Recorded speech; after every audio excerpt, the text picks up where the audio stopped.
I'm Jonathan Sutherland, and with Andy Halliday and Scott Allan, we're going to give you the lowdown on the Premiership weekend.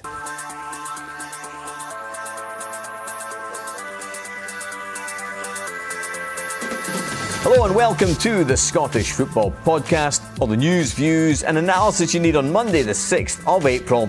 And Hearts are still top of the league after a dramatic weekend. Good position here for Livingston. Newbley, big chance. Comes to Smith. It's an equaliser.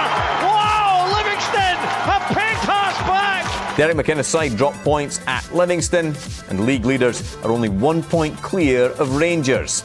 Celtic huff and puff, but do just enough to get past Dundee. And it's Kelechi Iheanacho who fires Celtic back in front, and this could be a title lifeline. The first win in the city of discovery this season for Celtic, and it keeps them 3 points off first place.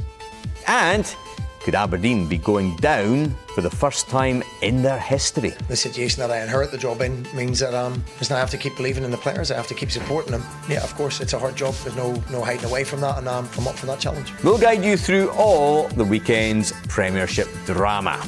The Scottish Football Podcast from BBC Sports Scotland.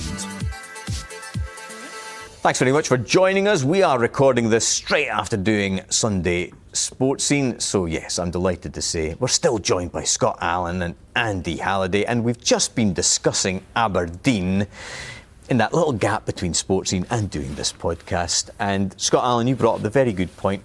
Who is going to be Aberdeen's player of the season? Which sounds like a very poisoned chalice given the way things are right now.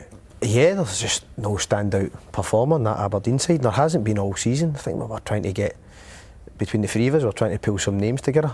It's very difficult. I don't even know who their best goalkeeper is at this moment in time. Obviously Stephen Robinson's came in. Out the teams round about them, St Mirren have had a bounce off Craig McLeish coming in, and Neil McCann's got Kilmarnock. Yes, it's not been perfect, but they've managed to get results within there. Aberdeen look as if there just isn't any improvement in the playing squad, and that comes down to recruitment, yes, previously.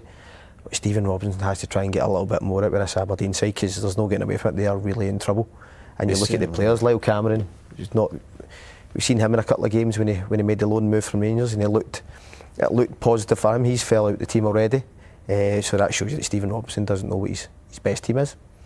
It certainly is an incredible predicament that Aberdeen find themselves in. We'll get to the top bit of the table in a moment, but I just feel like this Aberdeen story is actually Andy Halliday becoming massive, because they've never been relegated in their 123-year history.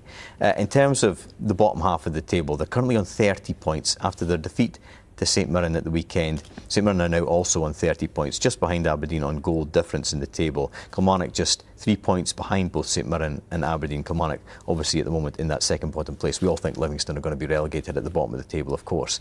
But in terms of the sides who are favourites to finish second bottom of the table, who is it for you? It's got to be Aberdeen. The last 48 points it's been available to them, they've picked up 6. Livingston have got more than that in the last, I think it's 10 games. So I think in form alone, you've got to say Aberdeen.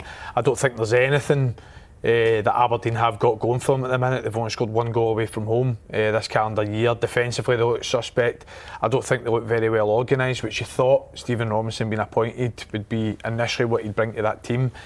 It doesn't look as if that's happening anytime soon. Defensively, they look suspect for set pieces.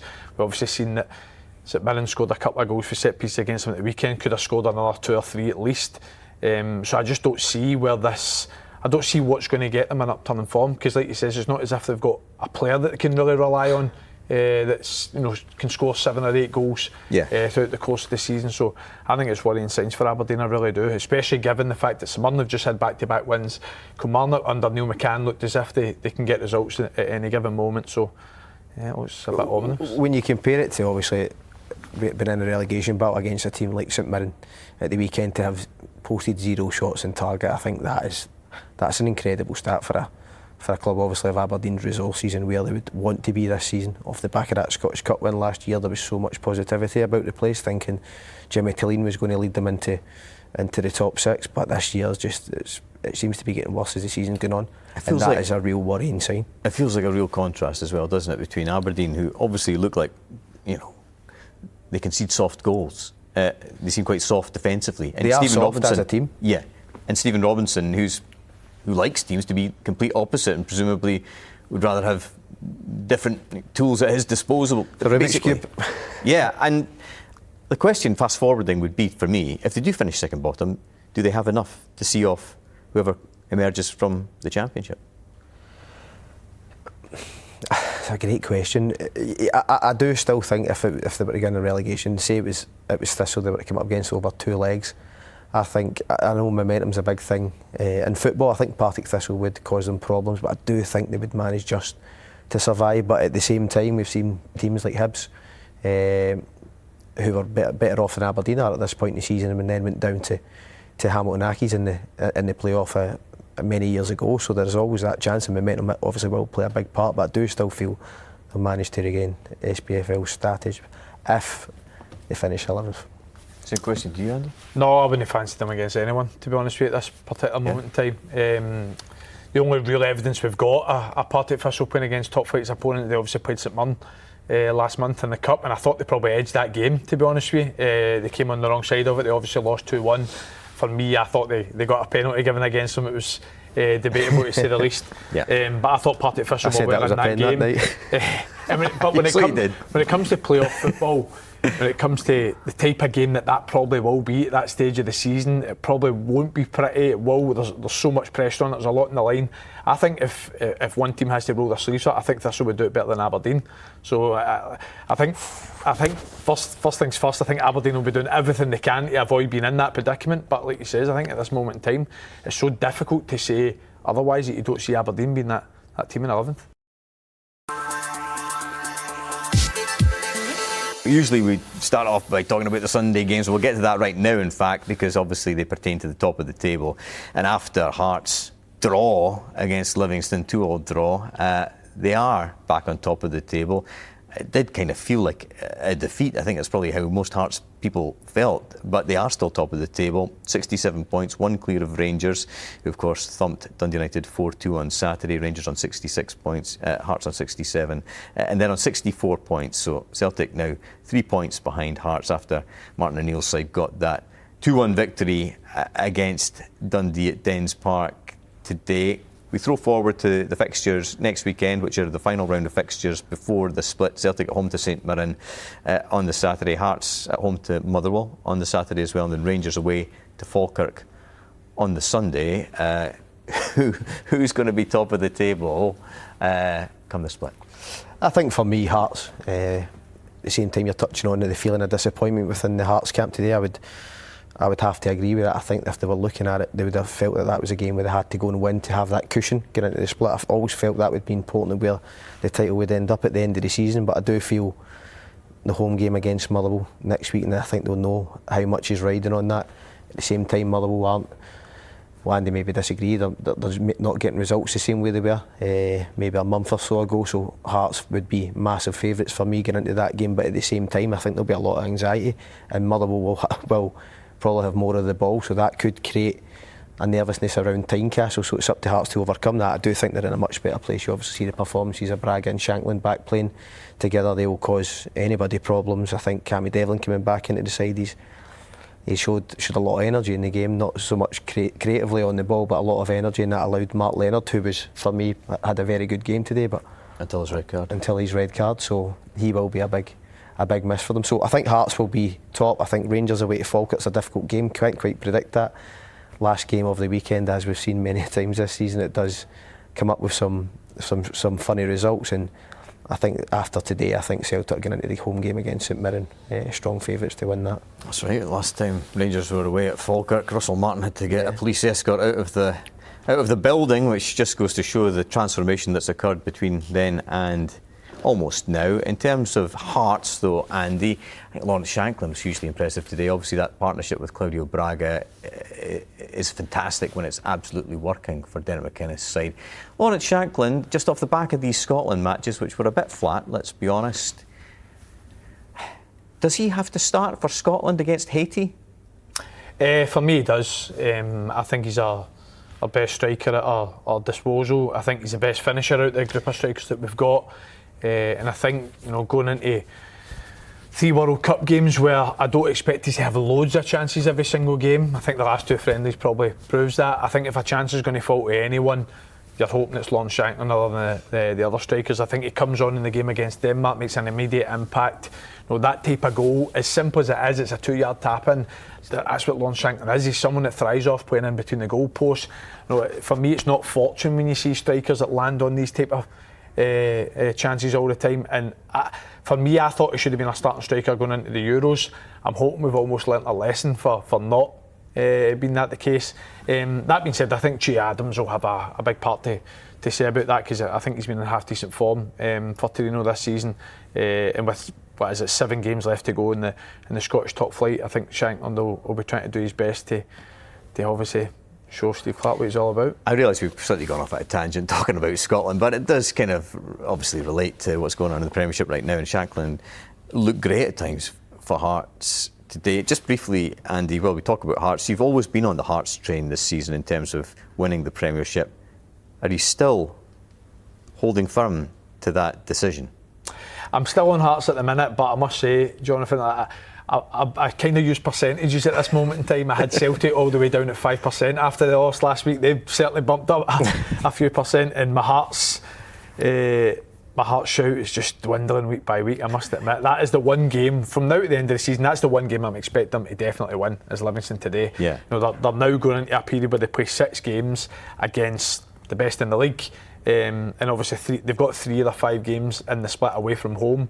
So like Scotty said a wee bit earlier there, I felt as if that cushion that they had a couple of weeks ago was going to be so key going into the split, where I felt that everyone's going to take points off each other. They don't really have much of a cushion now. It's obviously only just a point between them and Rangers, 3 points back. So obviously Celtic now as well. So we say this week by week, but I mean, how can it change? It is just so exciting, and that's the beauty. We just don't know what's going to happen. I feel like it's unfair to keep on asking you to predict who's going to win the title, Scott, to be honest, because as Andy just says there's kind of splutters every single weekend from one of the top 3, it feels like. So you're asking me for a... Just give me your prediction nonetheless. I think for me, I think Rangers are in the driving seat. Yeah. Now, I think that was a real deflating point for Hearts there, and I know that Derek McInnes has to flip it and keep that positivity around the place. And yes, they might go into the split still in the lead, but I do feel now that Hearts really do have no margin for error. I really do believe that. I think Andy touches on the 3 away games that they'll have. The one worry for me was, I thought the one thing that we had associated with Derek McInnes and his Hearts side throughout the season was defensively looked really solid. Today against Livingston, it looked really disjointed at times. We've seen that obviously when we watched back the game, and I just think against better opposition they'll get punished. At the same time though, I think today when you see Shankland coming back into the team, you were looking at to be a real plus point for Hearts to go and maybe get 3 or 4 goals. I fully expected that after Braga put them 2-1 ahead, but for the kind of drop off after Livingston equalised would be a warning sign for Derek McInnes, because it lacked a bit of urgency and lacked a bit of imagination. I honestly think you could still make a case for all 3. I think Hearts, you can make a case because obviously they're top of the league at this moment in time. Yep. Rangers, because I think that their goal difference is going to be so key, because it's going to go to the last game of the season. And what people tend to forget about in Celtic's case is they've got 6 games left, 4 of them are at home. Celtic have not really had any problems at Celtic Park. It's only obviously been the Hibs game a couple of weeks ago, and then the game against Rangers under Wilfred Nancy. But 4 out of the 6 games at home, Rangers playing 4 out of 6 away. Obviously Hearts 3-3, so you can definitely make a case for all 3. That's why it's so good. It's probably worth mentioning the goal difference, because Hearts have plus 28, Rangers have plus 32, Celtic have plus 23, and it could be hugely significant come the end of the season. I do feel like we've almost been on the verge of almost ruling Celtic out of the title race for weeks and weeks and weeks now, and yet they are still in there, just 3 points behind Hearts right now, and we're ruling out Celtic 3 points behind Hearts. No, but we're not. I mean, that's the point. I suppose, you know what, they're Jonathan? hanging in there. I'd almost ruled them out without saying it last week, because when they dropped points last week, I never fancied them today at Dundee. I must admit, and just because I think Dundee are a good side under Stephen Presley, we've not really seen any real performance levels at Celtic, never mind results. So that's why I thought today for Celtic was a massive 3 points. It really was. It's going to a difficult venue. They've had a terrible record in Dundee all season long, and I think getting the job done today. Like you said, they've now got 4 of their next 6. Hearts have dropped points, which nobody really expected. So what was a 5-point gap is now a 3-point gap. So again, and the fixtures are in their favour. And the fixtures are in their favour. So it really is. It's so hard to predict it because every week you feel as if you're going to change your mind. But there was a material improvement from Celtic, especially in the first part of the match today, wasn't it? Because they've been criticised for that lack of intensity off the ball, and you saw it in spades today against Dundee to begin with. Anyway. Yeah, 100%. Well, I still think they weren't great on the ball, but I agree with you. I thought it was a marked improvement off the ball. I thought they played with real intensity. I thought they made it really difficult for Dundee to build. And any time they turned the ball over, it wasn't just winning the ball back and then playing it safe and knocking the ball about a few times. It's they win the ball back and they attacked and they created chances. So I thought that was for me, when you think about Celtic over the last 3-4 seasons, yes, it's been great football, but it's how they hunted the ball back when they lost it. It was getting after it straight away. How difficult they made other teams' game plan when they were on the ball. And I thought that side of the game for Celtic today looked a lot more like a Celtic performance that we've seen in recent times. But I still look at them on the ball. They never created loads of chances today, but certainly in the first 45 minutes, I thought they were certainly improved. And Martin O'Neill at the end, Scott, talking about how key it is that they take their chances when they come, and that does seem to be, or it could potentially be, you feel, their Achilles heel, because they've not really had a tried and tested number 9 this season. Benjamin Nygren obviously trying to get all the goals for Celtic, but Kelechi Iheanacho getting the winner today.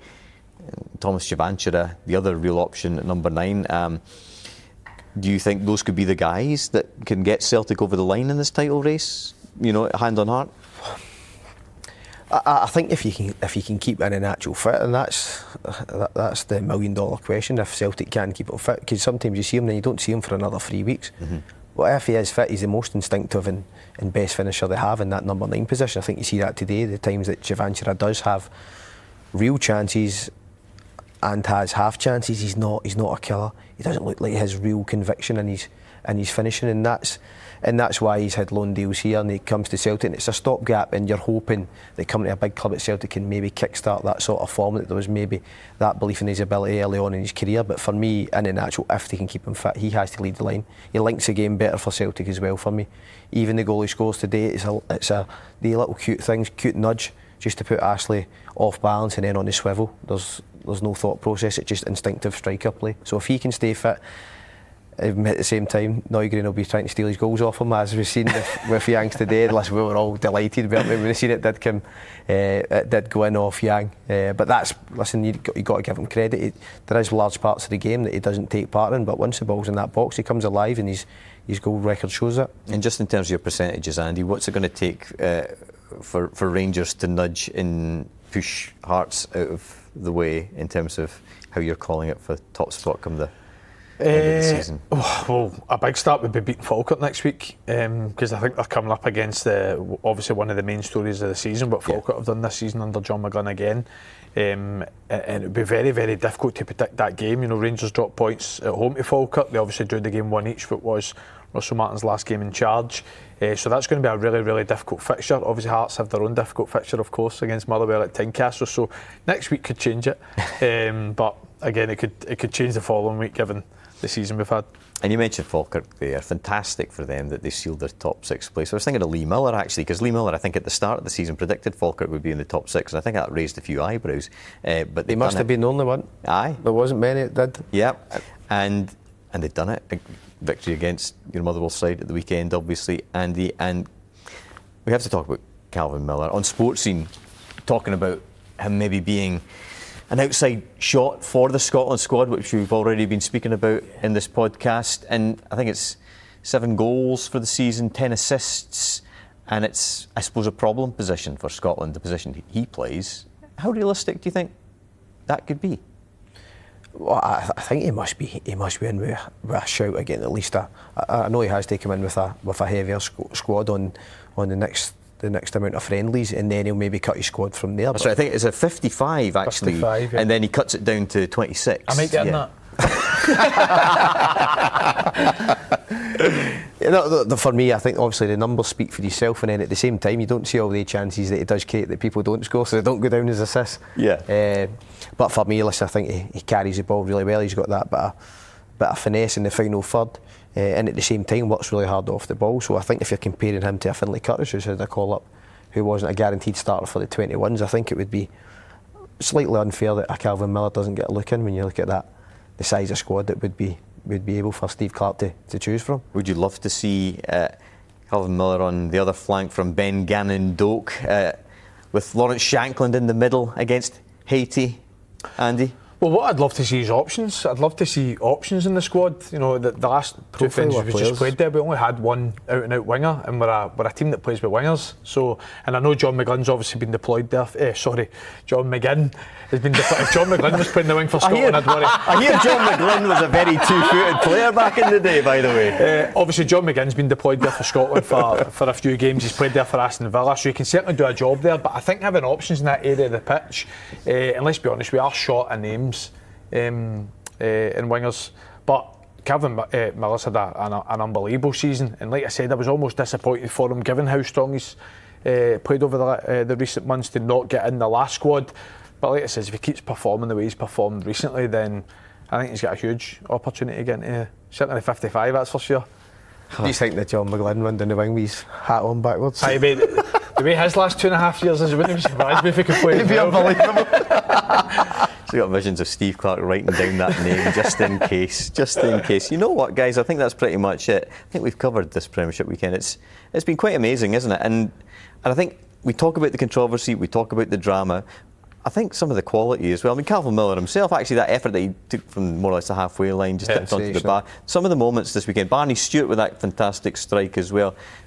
And the Hibs goals as well against Kilmarnock. Owen Eldon. Fantastic. Three January signings for Hibs, obviously on the score sheet.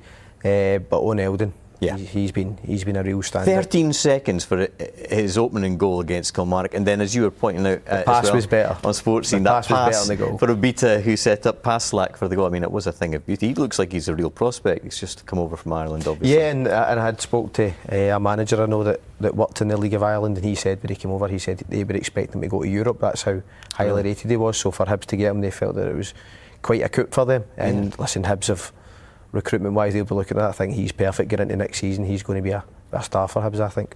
Best season ever. Next weekend can't come quick enough, Andy. It really has. It's certainly been the best season of my lifetime, and so many stories within it. Aberdeen potentially getting relegated for the first time. Falkirk doing what they've done. Don't sound so joyful about that, by the way. Jamie Maloney, the producer, big Guns fan. Obviously, Falkirk doing what they've done this season. The football that Motherwell have played. Hearts potentially winning the title. I mean, it's just been the most incredible season, and I don't see it changing. Like it says, every week there seems to be another twist in the plot, and like it says, we've got 6 more games to enjoy for now at the end of the season. Hibs away to Aberdeen next weekend. Motherwell away to Hearts. Hibs could be level with Motherwell. It's box office. Incredible. Scott, Andy, go off and enjoy the rest of what remains of your Sunday evening. Thank you very much indeed. Remember, we are here with new episodes of the Scottish Football Podcast bright and early every day. So to make sure you don't miss out, subscribe on BBC Sounds and have push notifications turned on in your phone. Scottish Football, the gift that keeps on giving. Thanks for listening. For everything you need to know about your team this season, download the BBC Sport app. All the latest news, goal updates, stats and scores, and insight and analysis. Just select your club to get the biggest stories and best content at your fingertips. What a result.